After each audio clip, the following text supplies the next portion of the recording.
Hey everybody, Rockin Robbie Billups here for Pop Culture Philosophers, and it's time for Robbie Rants. In fact, it's that time for the weekly comic book review.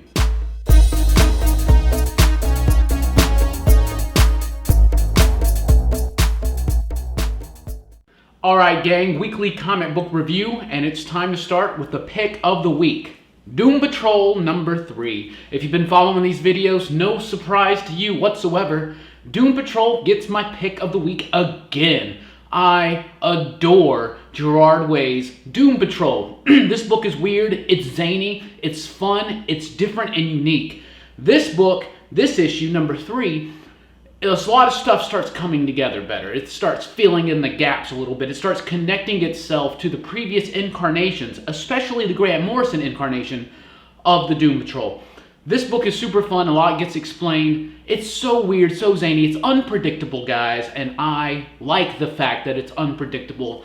You can see a lot of storylines coming in comics, not with Doom Patrol. This stuff is amazing, you definitely got to check it out. Nick Darrington is killing it on the art, and Gerard Way is a force to be reckoned with in the comic book industry. In fact, I wouldn't be surprised if one day Gerard Way gets some access to some more mainstream DC superheroes. I'm just going to call that right now.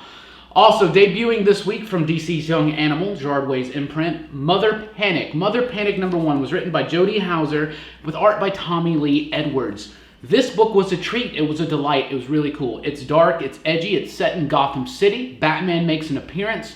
This felt the most like a Vertigo book. I don't know, they all feel like early Vertigo books, but this one just, I don't know, there's some kind of a tone to this that I really, really liked.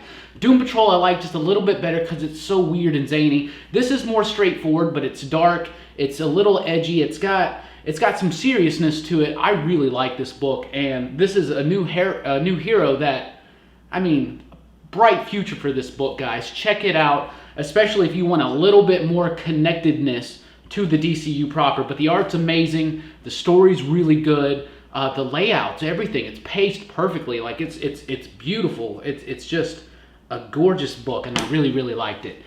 Invincible Iron Man number 1 from Marvel Comics. This is the book where Riri Williams takes over as Iron Man. A lot of people have been really anticipating this book. This book is solid. Issue 1's really, really good. There was a lot of controversy about how certain covers by people like J. Scott Campbell, for instance, were depicting Riri, who is meant to be a 15-year-old girl. That's not inside this book whatsoever. The artwork is handled, for the most part, pretty well. It's handled excellently when it comes to Riri herself. She looks young, she looks spunky, she looks intelligent. And Bendis' story about genius, once again, it's a kid who's a genius. It's kind of reminiscent of Miles, but it is a little bit different. A little bit of her backstory is kind of tragic, but it's a pretty good issue. Recommend picking this up, absolutely, if you had any interest whatsoever. New one from Image this week, Violent Love. It's by Frank Barber. I don't know how you say your last name, homie, man. I need to know. This is the guy who wrote Five Ghosts, who I adore Five Ghosts, and I'm just eagerly anticipating its return. But the art is by Victor Santos. Victor Santos' art is amazing in this book. It's really, really cool. I definitely got to check out some of his previous work. This book is okay. It's decent, but I don't know. There's something about the way it's framed where it's almost like Crouching Tiger, Hidden Dragon, where it was a flashback and a flashback and a flashback. It's like flashback Inception. One of those type books. The art is amazing. Some of the scenes, some of the stories really work, but I don't know. There's something about the way this book is framed that didn't quite grab me, but I'm really impressed with this artwork. If you like crime fiction, a Bonnie and Clyde type story is what this is going to eventually morph into. Avengers 1.1, written by Mark Waid, art by Barry Kitson. This stuff is pretty decent. If you already know all, this tells the story. Let me just go ahead. This tells the story of Captain America's first team of the Avengers. Like after Iron Man and Wasp and Giant Man and Thor leave, Steve Rogers stays behind. He gets Quicksilver, Scarlet Witch, and Hawkeye. Their previous former criminals, right? So this tells that story. It's a little bit more of an updated telling, but it still feels very classic. If you like that classic Avengers stuff, I would recommend it. If you don't really know that era of the Avengers comic, I would definitely recommend this because it's a really cool part of the Avengers history. It's very essential to Avengers history, but the book itself is all right. These same guys did JLA Year One. That is a better book. If you can find that, read JLA Year One. But read this if you're more interested in that era of the Avengers, or you're just a big classic fan. Also, Batman Teenage Mutant Ninja Turtles Adventures. We already had a Batman TMNT crossover this last year, but this one is a crossover between the current animated Turtles and the animated Batman from the 90s. It was enjoyable. It was fun. I mean, you're getting exactly what you're anticipating. It's very cartoony, very animated, but it's really cool to see those classic Bat villains from that Bruce Timm, Paul Dini, Alan Burnett, that stuff come alive again, because I really love Batman the Animated Series, and who doesn't? I would have liked to see maybe the early 90s Turtles animated, but I get it. They're the new ones, and they're cool. And it's a cool book. There's nothing life-changing about it, but it's fun, and Batman and Turtle fans will enjoy it. The new Spider-Man book, Renew Your Vows, #1. The Secret Wars book, so it's another world where Peter and Mary Jane had a child who lived, and she developed spider powers. This first debuted in the Secret Wars miniseries, Spider-Man, Renew Your Vows. I don't know why there's a need to return to this world. I know that people liked that book.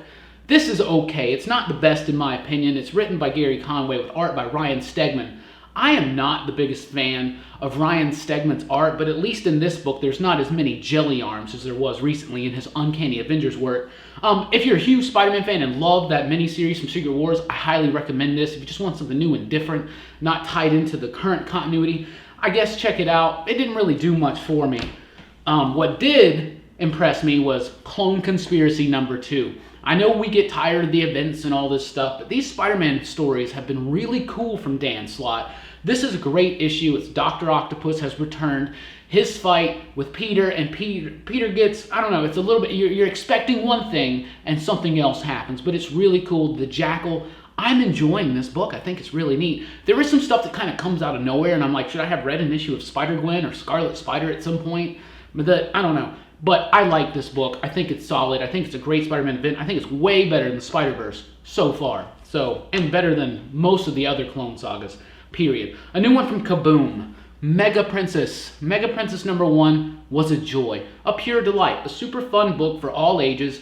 It's about this young lady, and she's a princess, and her fairy godmother visits her and gives her all the powers of a princess. And she just wants to be a detective. She wants to be a Sherlock Holmes, and she gets these powers that really don't seem like they do much for her. But it's a really good commentary on that whole princess stuff, and it's intriguing and it's fun. I would recommend this. It's written by Kelly Thompson, who writes one of my favorite comic books, Jim and the Holograms.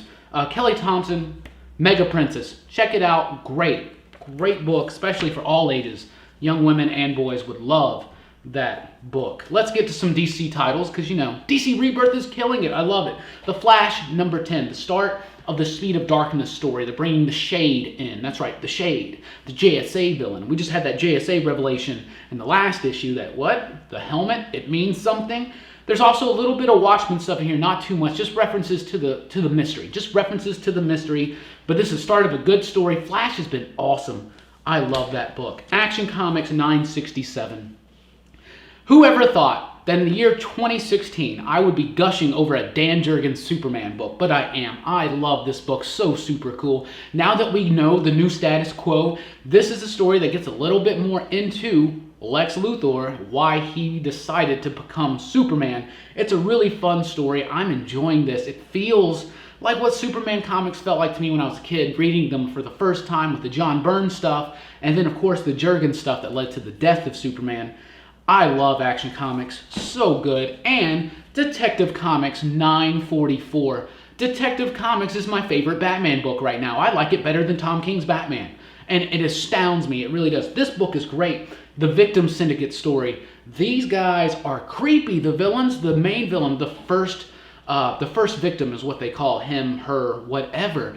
It's amazing. This character reminds me of something from Hellraiser. It's like a pinhead or something like that. Like super creepy, all black, the blood. It's creepy, guys. It's really cool. Detective Comics has been fun, and it spotlights Batman just enough with a good balance of everybody else. Spoiler, you got Batwing in this, Batwoman, of course. This book shines, and it balances and juggles all these characters just perfectly. It's so good. Read Detective Comics. And Wonder Woman number 10. This book is great.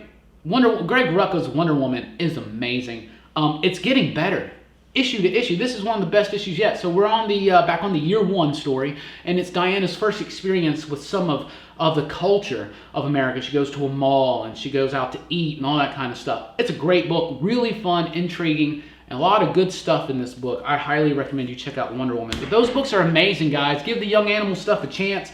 Mother Panic is worth your time. The Riri Iron Man book, really good. Even though Ironheart does sound like, you know, the name of a Care Bear cousin. Some really, really good stuff, guys. Read Clone Conspiracy. Check out those DC Rebirth titles. Thank you guys so much for watching the video. Let me know down below, what are your favorite comics of this week? Let's talk about it. Let's get the conversation going. We appreciate everything. Please do like, share, and subscribe for all these awesome videos that we do. Next comic book week, we got another comic book review next week. Anyway, I'm having trouble signing off. Thanks for watching. Check us out at popculturephilosophers.com for podcast blogs, top 5 lists, a whole lot more. Let's better our lives through pop culture, guys. Catch you next time.